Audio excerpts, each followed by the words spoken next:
You've tried doctors, medications, and still no answers.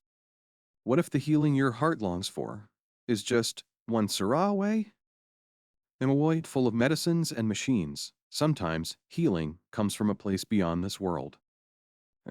If you or someone close is facing a stubborn illness, something that keeps coming back, or doesn't seem to respond to treatment, then this Quranic remedy might be your turning point.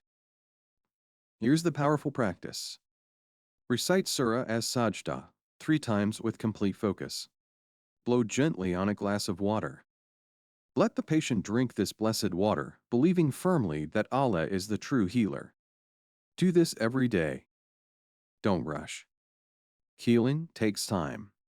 But with every recitation, you're calling upon our Rahman, the most merciful, to restore what's been lost.